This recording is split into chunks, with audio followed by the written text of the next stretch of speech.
morning. This is B. Naresh, working as assistant professor in AC department. Today's topic is operating point, DC and AC load line analysis for BJT. So in the last sessions, we observed the transistor construction and the working principle of transistor here. The major application of the transistor is it acts as a amplifier here. So we know that when the transistor is configured in active mode, it acts as a amplifier here. Means that so based on the transistor construction, we know that the transistor contain the two junctions. One is defined as the emitter base junction, another one is defined as collector base junction here. If the emitter base junction is a forward bias and the collector base junction is a reverse bias, and the mode of the configuration is defined as active mode for a transistor here. In this mode, the transistor acts as a amplifier here. So to define a perfect amplification or to produce a faithful amplification without distorting any signal at the output side, so we need to define a operating point that is defined as the Q point here. So to define this operating point, we need to perform a load line analysis for a BJT with respect to your DC conditions and AC conditions here.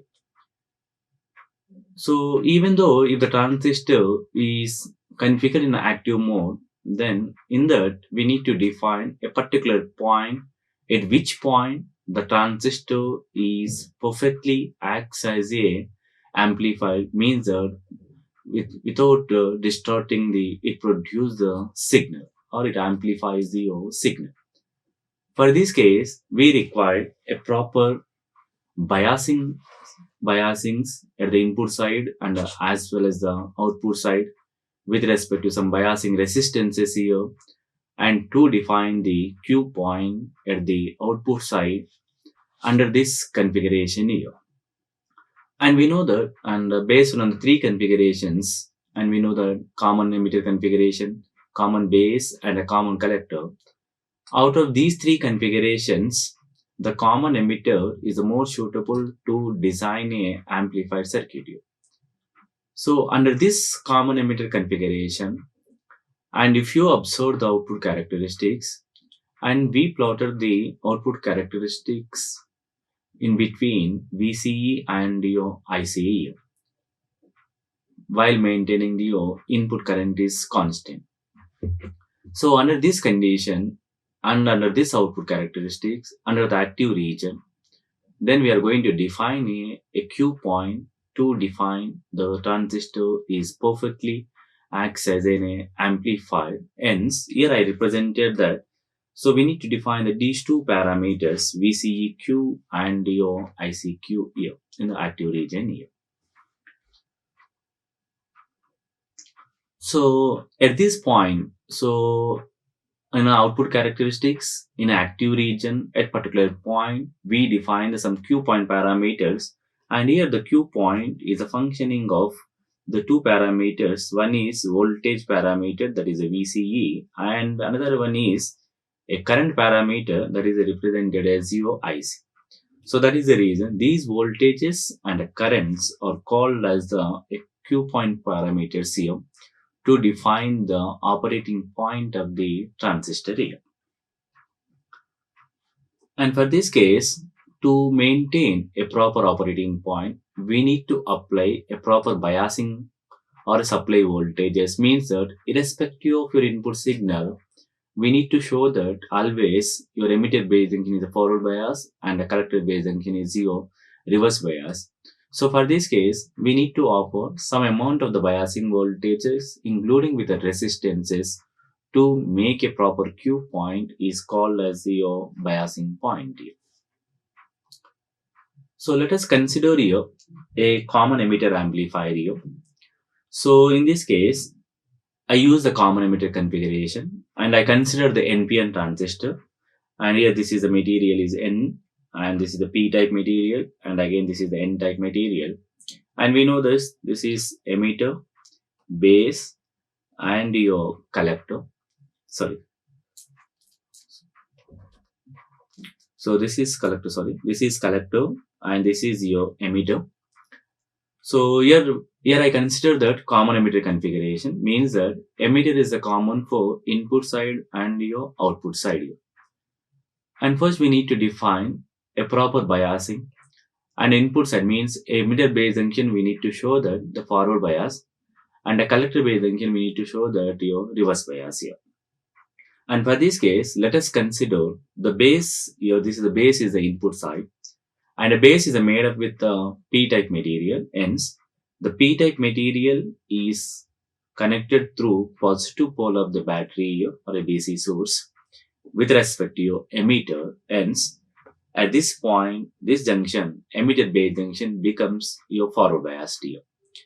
Similarly, we need to show that the collector base junction is your reverse bias. If you observe this collector terminal, the collector terminal is made up with N-type material. Hence, this N-type material through a proper resistance that is RC through biasing with a positive force of the DC source. Hence, your collector base junction becomes your reverse bias. And with respect to this VBB and the VCC biasing here, we shown that this common emitter configuration or a transistor is in an active region here. Why? Because of that, we made as emitter base junction is your forward bias and collector base junction is your reverse bias here. Under these biasing voltages and internally we need to identify the voltages between base and emitter is represented as your VBE means that it is represented as the potential difference between base and your emitter. So this is the base terminal and this is the emitter terminal. The potential difference between base and emitter is represented as your VBB with respect to this biasing voltage here. Similarly, we need to identify the potential difference between collector and emitter that is represented as your VCE.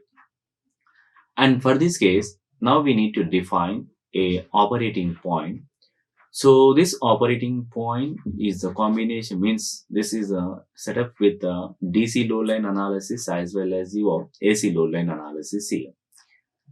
And here this circuit shown for only the DC biasing conditions here. So that is the reason. First we are going to observe the DC load line here. To observe this DC load line, so we need to define the Q point parameters with respect to this DC load line with the functioning of two parameters, that is the voltage parameter and your current parameter here.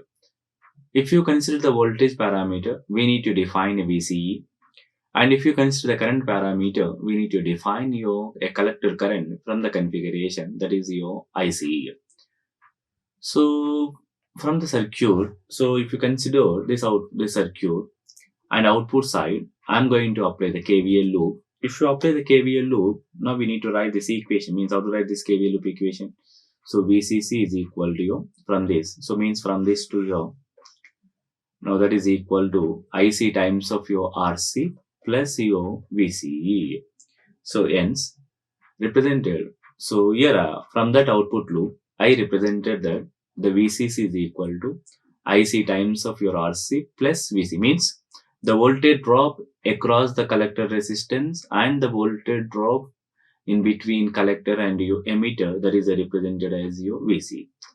But from this, if you observe the output characteristics of common emitter configuration, and x-axis we represented as your VCE and y-axis we represented as your IC. So that is the reason we need to define this VCE parameter here. So from this expression, we need to identify the VCE expression. So what is the VCE expression? So here, the VCE is represented as, so just take this outside here. So what happens here, this VCE is equal to your VCC minus IC times of your RC here.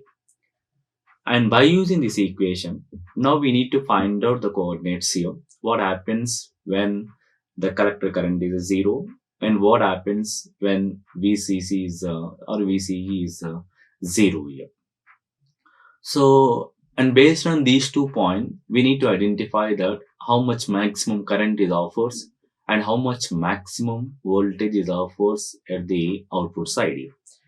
So for this case, here I consider if from this above equation, if I substituted that the collector current is a zero means, so from this relation, what is the relation? This is VCE is equal to your VCC minus IC times of your Rs. So here I am substituting the collector current is a zero means this VCE is equal to VCC minus 0 times of your Rs.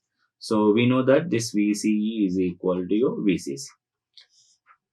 So when the collector current is a zero, when IC is a zero, and we observe that the VCE is equal to VCC, means the VCC means your here at the collector side or at the output junction side, we are applying the reverse voltage. So at large reverse voltage, then we observe this output characteristics, hence VCE is equal to VCC. That VCC is also a maximum voltage here.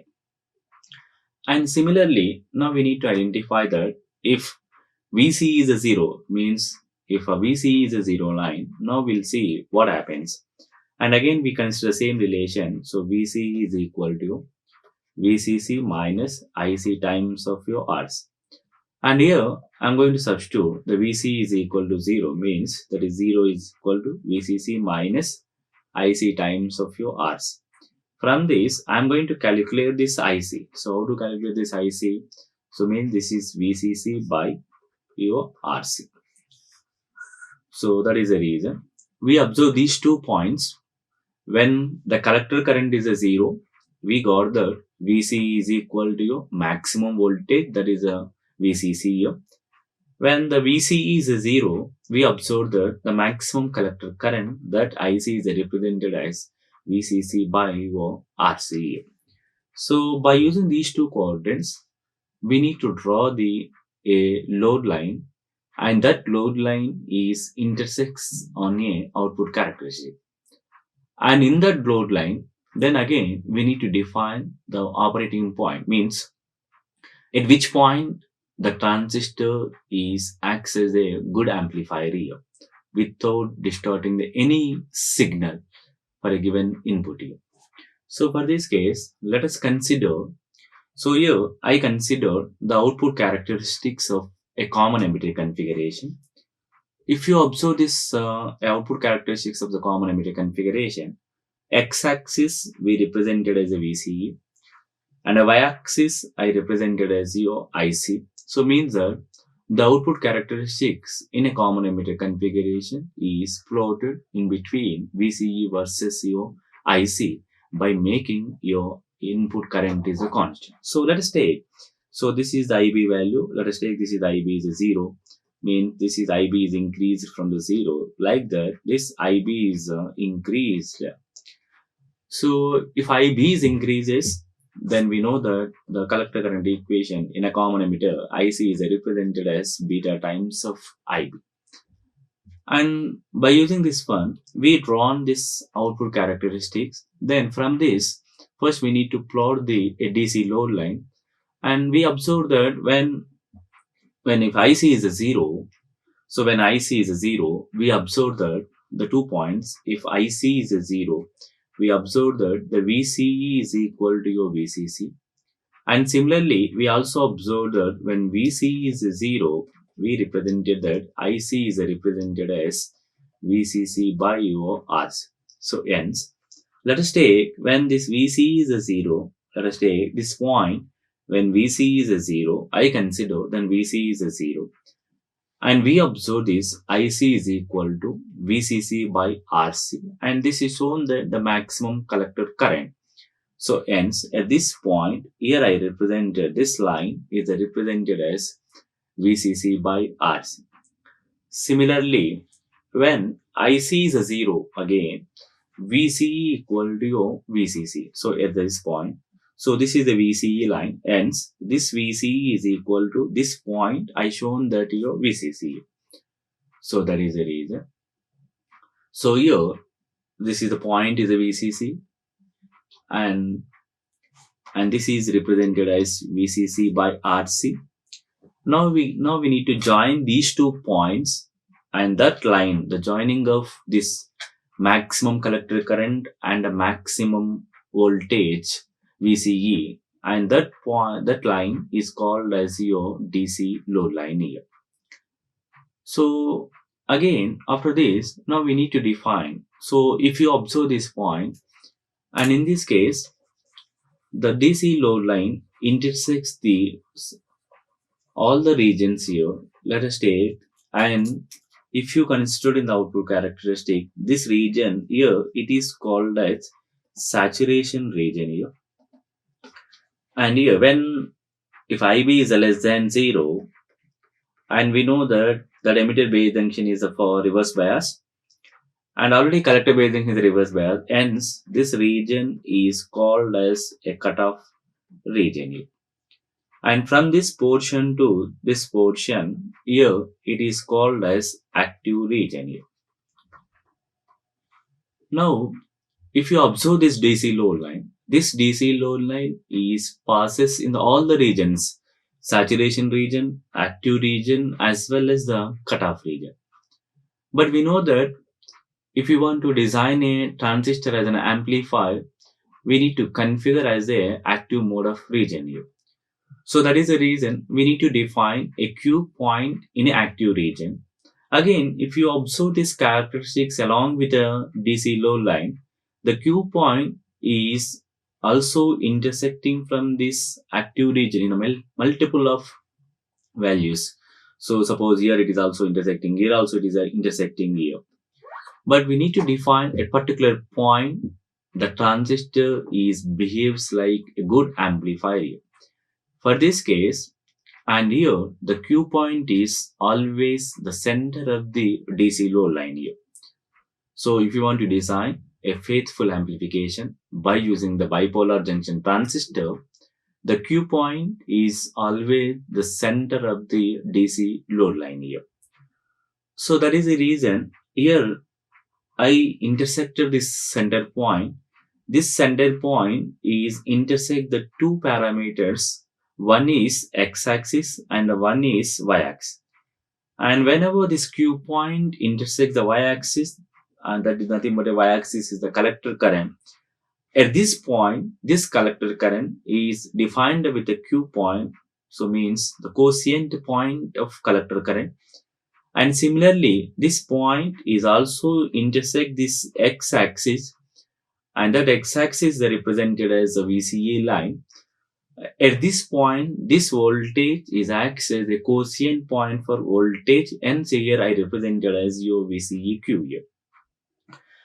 Similarly, the y-axis, the current, the quotient current is represented as your IC. Hence, so from this point, the Q point is represented as the functioning of VCEQ and your ICQ here.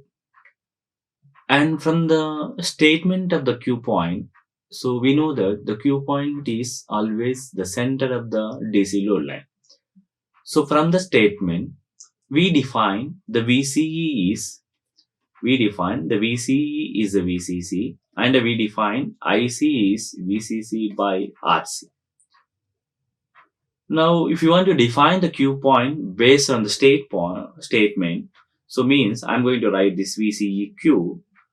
And we know that the Q point is always the center of the DC load. Hence, VCEQ is equal to VCC by 2 and ICQ is equal to VCC by 2 times of your RC. So these are the 2 points are defined from the statement of the Q point here. So why? Because of that, the Q point is always the center of the DC load line. The DC load line consists of VCE parameter and your IC parameter. Based on this voltage and the current, we define the quotient points for this voltage and your current with respect to a proper biasing to define a Q point here. So from this, again, before going to this, why again this Q is the center of the DC load line? So once we will observe, what happens if the Q point is nearer to saturation here? So in this case, if you consider, so already we made that the Q point is the center of the DC load line. Suppose if the Q point is triggers towards either the saturation point or a cutoff point, what happens in the amplification process we'll see. So based on that, why we made that the Q point is always center of the DC load line, or that is in a active region. If you observe, if the Q point is a nearer to saturation region, or suppose if you observe, and based on this, if I draw the output characteristics, this is the VCE and this is the IC. When IB is the constant, and let us take,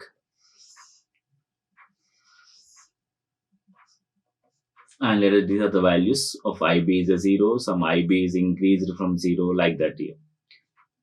And let us consider this is your VCE is equal to VCC, and this point is VCC by RC, and this is this region is a saturation region here. Let us consider, if I maintain this is the Q point and this is the end point. So if you observe what happens here, so this is the signal. So means some portion will be removed. So that is the reason.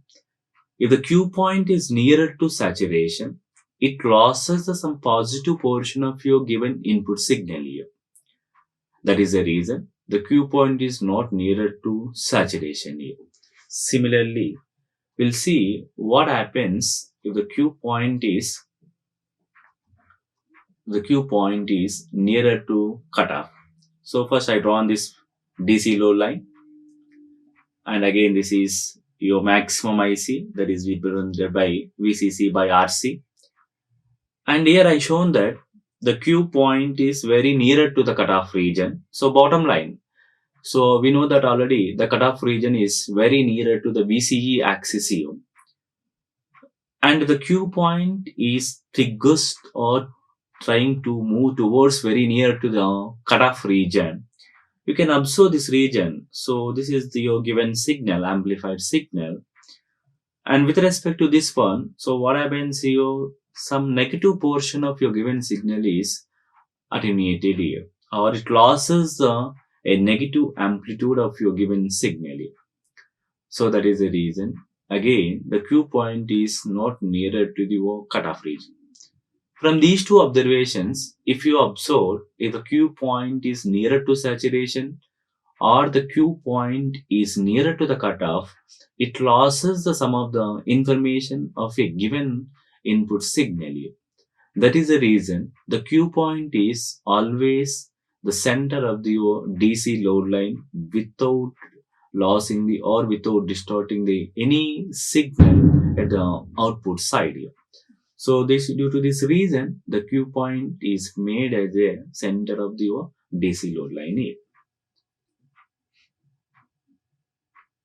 So that is the reason I maintain the Q point is in a center, that is in an active region. If you observe this one, there is no losses in a given input signal here.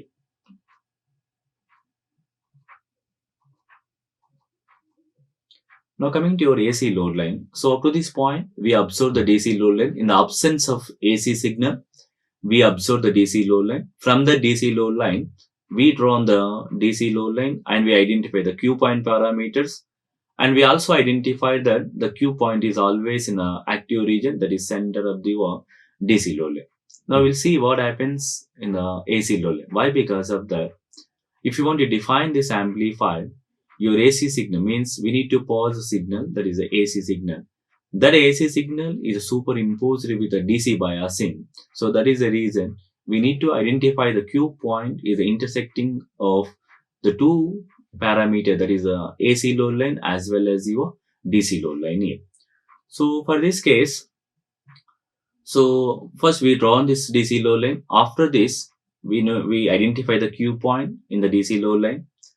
Then after that, we need to find out that a AC load line. So why? Because of this AC load line is also, AC signal is also passing through this operating point here.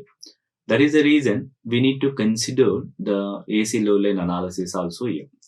For this case, let us consider a amplifier circuit along with your DC biasing and your input source, AC input source here. And for this case, I represented with this is your input signal Vin, and it is passing through a coupling capacitor at the input side, and here it is represented as the CB through the biasing resistance at the base side. This is the RB, and we know that this is the base, this is the collector, and this is your emitter.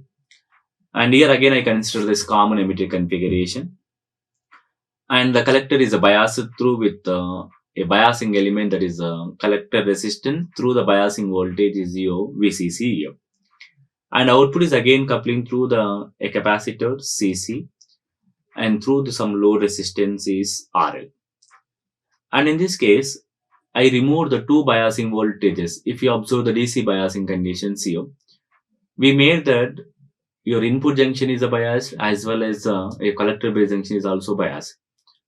From that representation, your emitter base junction is a biased with a positive source of the battery, means your base terminal is biased with the positive terminal of the battery.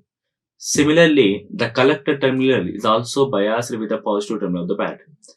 That is the reason. In this case, I remove those two voltage sources and replace it with only 1 volt DC source. Here that is represented as your VC. So internally, this base is also biased with the same DC source. Why? Because of that, your base is connected with the positive pole of the battery, and the collector is also connected with the pole. So hence, this is the positive source VCC here. And with respect to this biasing, now we need to define the operating point along with a DC load line and your AC load line. And if you want to observe the AC load line analysis, we need to maintain the absence of the DC signal. Suppose if you want to find out the DC load line, then we need to make that in the absence of your given AC signal here. Let us consider if you want to pause the DC signal, and based on this one, so if you want to pause the DC signal, we know that the capacitor is allows only the AC signal and it blocks the DC signal. Means that, so if it is a block the DC signal, means what happens here, this capacitor acts as your open circuit here. From this point, this CB means coupling capacitor at the base side and a coupling capacitor at the collector side. This CB and the CC acts as your open circuit under the DC conditions here. So if it is a open circuited, here I drawn the equivalent circuit. So let us consider this equivalent circuit here. So means that this input signal is not connected to this base resistance. Why? Because of that, under the DC load line analysis, this capacitance acts as your open circuit here. Hence, this N should be directly connected to your DC biasing source. That is the reason I connected directly with a DC source here. Similarly, and coming to your output side, this is the collector side. The collector is biasing with a coupling resistance, the biasing resistance RC through your VCC source. Hence, it is biased with a VCC. And in this case, again you can observe the CC, a coupling capacitor at the collector side. Under this DC load analysis, what happens here, when the DC signal is passing through this one, it acts as the open circuit. Hence, so this terminal, this node is an open circuit, and this RL is not connected to this collector node here. So that is the reason here I am not connected to any circuit here. If you observe this one, it looks like normal DC equivalent circuit. Already we observed this one based on this one. So here this voltage is represented as VCE here. And with respect to this configuration, we observe the DC load line, and from the DC load line, we also drawn the Q point, or we also located the Q point here. Now we'll see what happens under this AC load line condition. So in the absence of the DC signal, if you are passing the AC signal, so if you are allowing the AC signal, means what happens in this capacitors at the base side and a capacitor at the collector side.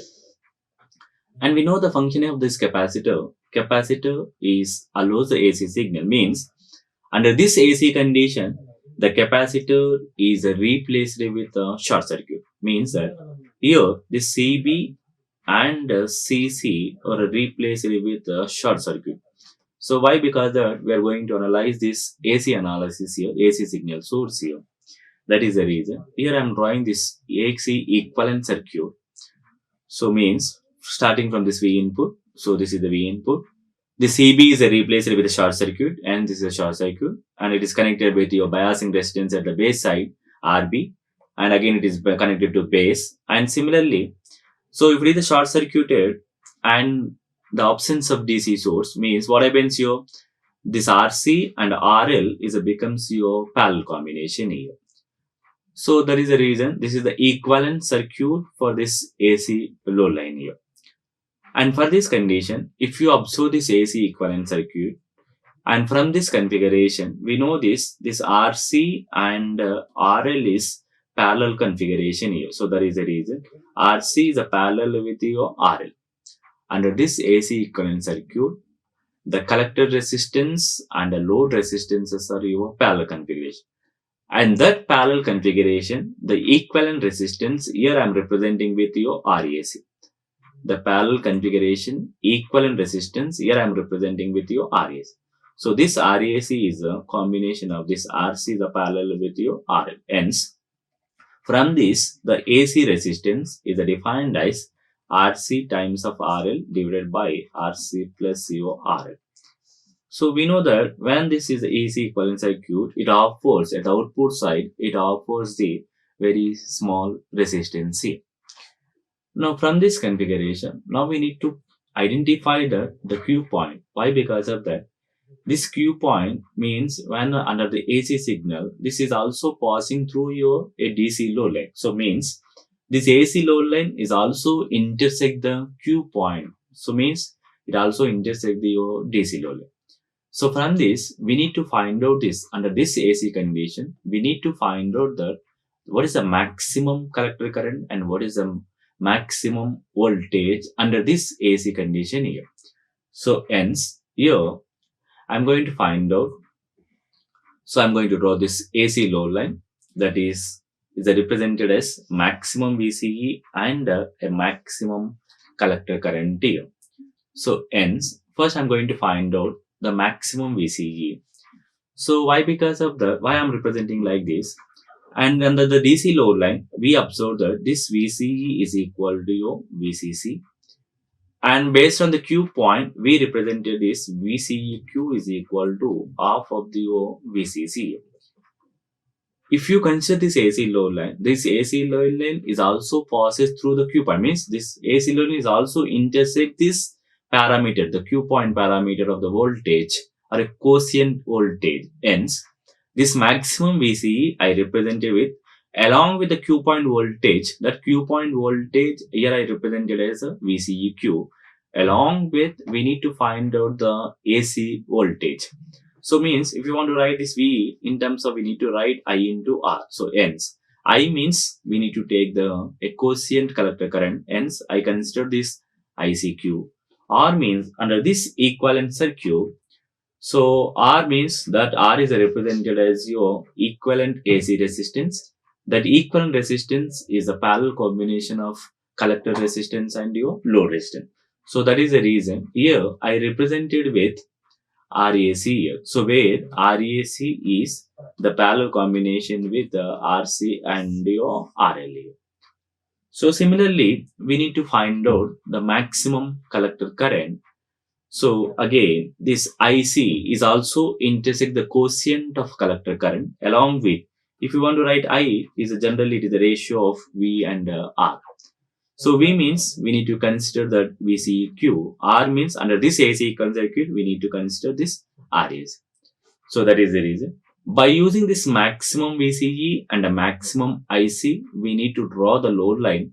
That load line is also intersect the Q point, and so that is also intersect the DC load line.